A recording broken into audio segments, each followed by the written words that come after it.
Broadcasting from the business capital of the world, this is the Podcast Business News Network. Welcome back to the show. We are so excited to have the Chief Business Builder here of Workplaces. That's right. From Edmonton, Alberta in Canada, Bruce Baker joining us today to talk more about, how Business Builders is all about helping owners like yourself, right, with complexity, boost profitability, find freedom in your day-to-day business operations, and so much more. Bruce, how are you doing today? Not bad, Joel. How about yourself? Thanks for having me. Well, thank you for being here. It's excited to get to know you. And, I've done my own research on you. Pretty fascinating. And I want our listeners and viewers, of course, to get to know you as well. And we want to talk today about, scaling businesses, financial growth, driving business, and all that your company does. But first and foremost, I want to get to know you. So tell us a little bit about yourself to begin. Well, again, thanks for having me. It's a little bit about myself. I've, been working in this business for about 11 years now. And of course, I've had the privilege to deal with multiple businesses, small to mid-sized businesses, and really focusing on something different throughout my career, both corporate and business ownership. It's always been about, let's call it the small guy. Right. It's always been about, we look at a small business and we realize that it's a backbone of our economy, regardless of country, regardless of region. And yet the information and the solutions are just not finding their way. So my background has always been a mission to ensure that small business owners are getting the information, but being able to apply that information and get results. So that's pretty much been my mission for many years. Well, thank you for sharing that. And let me find out a little bit about yourself. Growing up, I was reading, about navigating challenges kind of sparked you. Could you share a little bit about where you grew up and, what profession were you in and how did you end up in this? Thank you. Well, yeah, absolutely. So I grew up in South Africa, back in a country that was quite different in those days. And, being privileged to be a part of the change in South Africa back in the early 90s when Nelson Mandela was our first black president. We moved to a democratic environment. And but since then, my life was, of course, as a child was filled with complexity and hardships. And with that came a lot of skill development in terms of understanding life in a little bit more simplistic manner.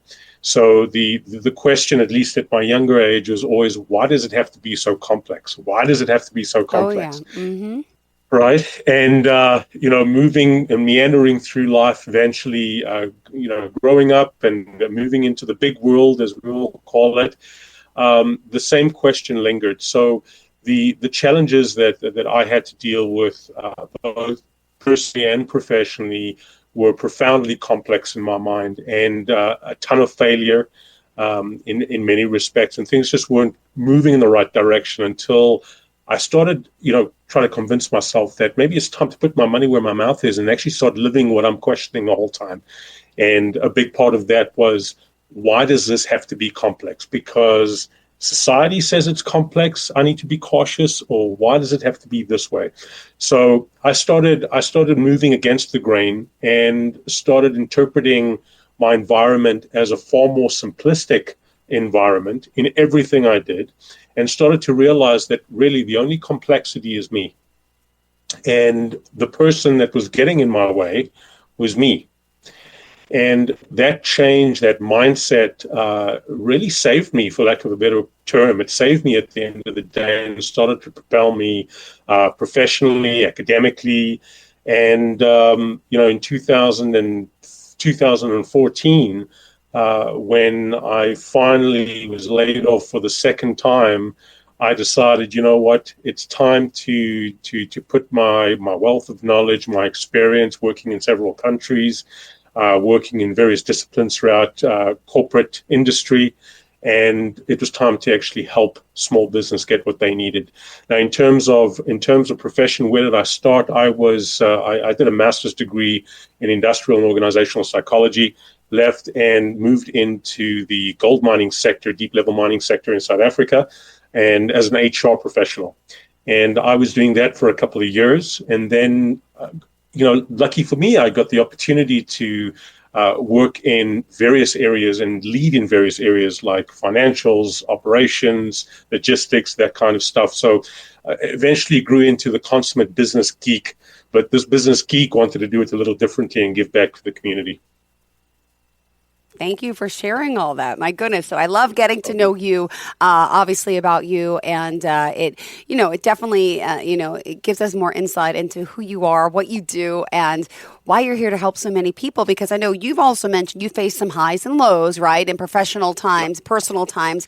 And, a lot of people, are not used to that. And when they do fall, it's like, oh my goodness, what do I do? What do I, and you've had your fair share of that, right? Oh yeah, big time. Absolutely, yeah. No, and it's what the problem we all face is we're always told that failure is important. You got to fail and you got to be okay with failure. But the larger scheme of things, a lot of people frown on failure, and most of our behavior comes from a place of scarcity and a place where we are trying to avoid failure in every possible way, but it counteracts, it acts against us at the end of the day in terms of learning and being able to grow. And that's a big part of it. Great. Well, thank you so much for being here. And I want everyone to, obviously, get to know you. You're working with people and companies, by the way, all over the world, is it? Is it United States and Canada, or are we worldwide at this point? No, mostly United States and Canada, for the large part Canada still. Great. Well, let's talk a little bit about some of the work you do at workplaces and what it entails. Absolutely. Well, I think the best place to start is, why most businesses will say, well, the reason why we're better is because we do it differently. And, I was subject, obviously, throughout my corporate career, subject to, the consultant or the coach. And by no means am I speaking negatively about consultants and coaches. I have many friends and good colleagues that do the same thing. But what I was struggling with was, we sell people books, we sell people courses, people go to universities or colleges or schools and business. And the big issue that I find is that it doesn't land. Mm-hmm. And what I mean by doesn't land is that we as people, take in this information, very encouraged to apply the information, but don't. And if that information was helping, that we wouldn't see the failure rates of small business the way we see, not just in Canada and the US, but across the globe. So if this is a constant, continuous problem that we find, something needs to change. So the important part for me was certainly understanding, well, how can I leverage the coaching environment and how can I leverage the consulting environment? When we think about the coaching discipline, it's about doing it well, of course. It's about, sowing the field, for lack of a better word, for execution, getting someone ready emotionally to execute. What is consulting? Well, consulting is the subject matter expert. Someone that comes in technically like a doctor would do, diagnose based on symptoms and prescribe treatment and come in, and then it's done. The problem with just isolating the coaching side is that it's not hand-holding in the field. So the application of knowledge doesn't really translate into the field until the person actually has the confidence that they can actually do it. The drawback with just the consulting component is it is technical knowledge that I come in, prescribe a solution, probably design, build, and help implement that solution. But the continuity of that in the business is also a problem. And a lot of what we do as consultants, we build these grand solutions, but a lot of them end up dusty on the shelf. And that just doesn't work either, because it's a waste of time and a waste of money. So the notion for me, or the model for me, was to combine both the strengths of coaching and the strengths of consulting, and being able to not just, prepare the mind for execution emotionally, but also being able to hold hand in the field, provide that subject matter expertise, technical expertise, and help build and help implement in the field to see results. And with that implementation, and any good coach will tell you this, any part of that good implementation is to make sure that we don't leave a business relying on us. We want to teach them to fish and strengthen them so they can continue to scale the business they fought so hard to build.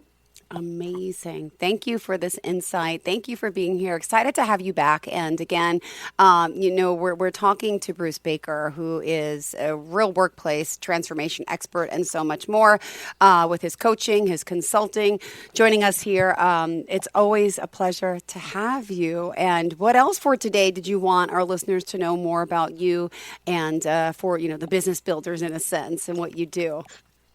Absolutely. Yeah. Thanks, Joel. I think the key components, funny enough, I was talking to one of my clients last night, and the key is to understand that you are absolutely capable of building a business and, getting the business going, scaling that business, regardless of where you're at in your journey in business building. But the business building in itself is not complex. Businesses, and there's copious amounts of research on this, and I've experienced it day in and day out. Businesses in themselves, whether it's for-profit, non-for-profit, are all the same. And what do I mean by that? It's a system. It's a system of what you put in is what you get out. Okay. That is not unique. Yeah. And every single business, regardless of their stage of growth and where they're in, have the exact same challenges, the exact same rules that need to be followed. And if they listen to those components, business building is easy. What is complex is you. You as the author of the business is complex. And what I want people to know is that you're the person that is going to either make this great or the person that is not going to make it great, not because you're incapable, but because fear is in your way. Got it. Well, thank you for that. And, as a business consultant, it's, Bert McGowan says, I've been working with Bruce and Nathan from Workplaces for over 6 months now, found them and Workplaces to be truly a value-added company with the sole purpose is to serve and assist. I found them to go far above and beyond meeting my initial expectations. That's just one of many positive reviews. Matthew Birch says he's known you for approximately 6 years, and I've worked with you on several different ventures, and looks like it went a little too quick for me. There it goes. Always provided incredible service, great advice. If you're looking for a great business builder to help you strengthen the foundation of your business and strategically expand, Bruce, you're an excellent choice. Everyone agrees. Did you want to piggyback on some of these, comments and, of course, clients and testimonials of the work you've done to give people a little overview as to, what you can do for them and their business as well? Yeah, absolutely. So, words are important, but not as important as results. And the people that you read out there that have said such great things were obviously very good at what they do. The important part is results. So typically what we do with any business owner, whether it's, as we say internally, whether it's a scale up, whether it's a startup, or whether it's a fix up, is we start off by essentially diagnosing, let's use that word, going into the business, understanding where the business owner is at, what the business owner is really struggling with or what they're challenged with. And most of the time it's not exactly the problem or the problem that they're dealing with. It's the symptoms of the problem. So we get to truly understand that. And what's really impactful is that we transition from, let's call it the outside external consultant, agent, whatever you want to call it, and transition into a partner. And not a partner in terms of a business partner legally, but a partner in terms of we are going to stick by you, we're going to help you through this, and we're going to ensure that the results are there at the end of the day. And we're not going anywhere until the results are there, so you feel confident that you can take it on yourself. Beautiful. Love it, love it, love it. Thank you again. If you are just tuning in, don't forget Workplaces is joining us here live. Bruce Baker, who is the Chief Business Builder and helping so many people drive their business, increase profitability, and so much more. All right, Bruce, what else did you want to share with us for today's show? You know what? At this stage, I think it's important for everyone to truly think, why do I need a business builder, or why do I need a business coach or a business consultant? You don't necessarily need a coach or business consultant. What you need is someone that is there as your accountability buddy, someone that is knowledgeable, someone that is persistent in terms of your success, and certainly someone that is going to be with you and take your business to the next level. Don't do business in isolation. No great business in the history of business has made their business great because they did it by themselves. Yeah. They made their business great because they did it with other great people. One of my favorite people, Mr. Tony Robbins, always talks about proximity. And proximity is essentially who you surround yourself with. And that's where success comes from, not just you. Success comes from the people that surround you. Beautifully said. Thank you so much. And you've been doing this now for how many years have you had the company? Approximately 11, just on 12 years. Wow. Yeah.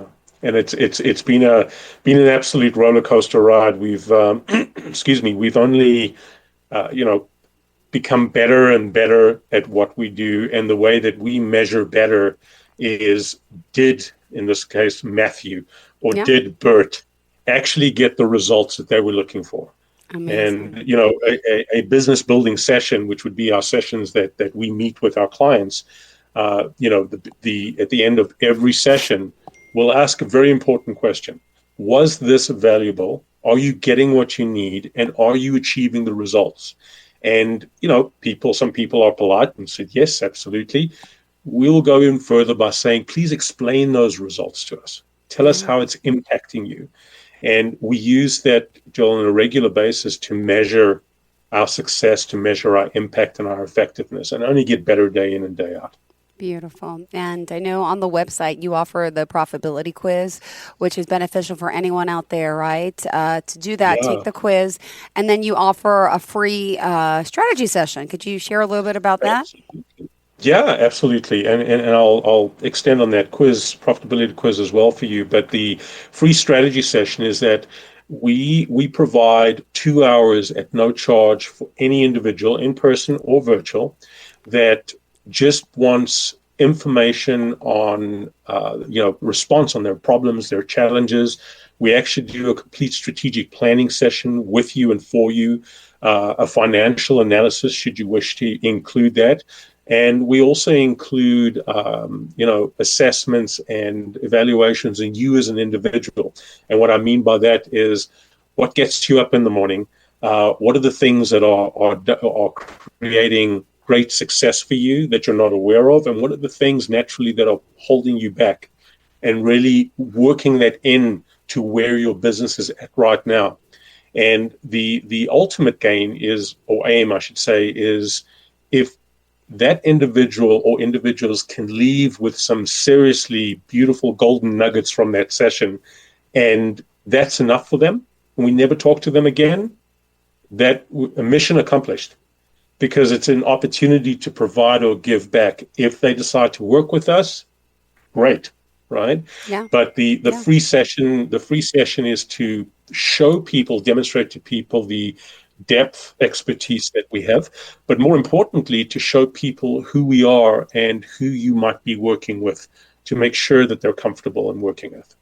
Beautifully said. Thank you for that. And also with your area of expertise, again, you're helping with, increasing profits. There's also the people management aspect of it and the time management. Could you share a little bit about what common factor do all these businesses have in common with kind of what's going wrong? What's making them stuck where they are and not advancing? Is there a commonality there? Oh, for sure. I'm so glad you asked that question. So I'll go on my soap dish a little bit, just in terms of time. So when it comes to time management, where did time management come from? Time management comes from the onset of the Industrial Revolution, and Taylor, who's known as the father of modern day business, and it was all about measuring increments, especially in assembly lines, and looking at different ways we could increase efficiencies in business. So since then, the term time management, of course, had gained a ton of traction. And what has happened, unintentionally, is that we manage our lives based on our 60 seconds, our 60 minutes, whatever the case may be, which is understandable logically and rational, because we need a construct as humans to determine that, right? The problem is that people manage their 1,444 minutes a day, right? We all have the same amount of time. Yet a lot of us just are not very good, quote unquote, time managers. Yes. Why is this the case? Yes. Because the brain doesn't manage this, this high level abstract term called a second or a minute or an hour or a day. The brain manages tangible, actionable things. So what we do in workplaces, we like to stir the pot a little bit and say, you know what, time management doesn't exist. Time management is a myth. And of course, people give us the funny looks, and we say, well, it's not about time management. It's about action management. And action management is what is most important and most urgent, right? And the focus is on the actions that are most impactful and profitable for your business. What are those actions going to do? Well, Bruce, I don't have enough time to get to all my actions. Well, then we have to start looking at other components and other techniques that actually take those away from you and allow you to still focus on what is going to give you the most amount of impact or return on investment in your business. And Joe, we've been using this tool and this methodology for years right now, and it's absolutely liberating when we start to focus and we start to change behavior in a way that actually makes a business more profitable. And on top of that, when I say profitability, there's an automatic notion of cash piling up, right? Or more money in my bank account. But it's not the money that's important.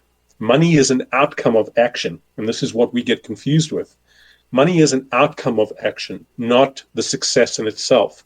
The actions that you choose to take will produce the reward at the end of the day. And the reward is more money, or the reward is time that's being utilized most effectively, that's giving you the greatest bang for your buck. That's what it is. Action management. Amazing. Well, thank you for that. And unfortunately, we are out of time. And it's always a pleasure speaking with you. And thank you for your advice, your input, and for those of you out there, of course, needing your help. His name is Bruce Baker from Workplaces, our Chief Business Builder, hailing from beautiful Alberta, Canada. I'm still dying to get there, but I haven't yet. So for Workplaces, again, the name of the company. And we want to thank you for being here today.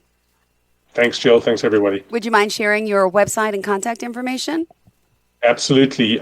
Please feel free to go to our website, www.4workplaces, so the number 4workplaces.com. And please shoot your emails. Love to see them at info@4workplaces.com. Beautiful. Thank you so much. Pleasure having you here, and we'll talk again soon. Looking forward to it. Thanks, Jill. Thank you so much. Bye-bye. Bye-bye. Get in the zone, AutoZone. Broadcasting from the business capital of the world, this is the Podcast Business News Network. Let's go inside the mind of a 10-year-old. I should have worn those earrings today. I like those earrings. Gabby has those awesome earrings. I need to ask her where she got those, but that's just what she would want me to do. I'll have Michaela ask her for me. Buckle up, Sarah. Yeah, but then Michaela will be like, why don't you just ask her yourself? That's just like Michaela. Sarah, buckle up. Michaela's such a great name. I wish I was called Michaela. There's like a dozen Sarahs in my class. Hey, we're not hitting the road until you buckle up, honey. Oh yeah, seatbelt. I forget sometimes because my brain is like busy, I wonder if there's pizza at school today. Sometimes it can be tough to get through to your kids, but it's not impossible. Always make sure they're wearing their seatbelts, even on short drives. Remember, you have the keys, you have the power. Never give up until they buckle up. A message from the National Highway Traffic Safety Administration and the Ad Council. Visit safercar.gov/kidsbuckleup for more information.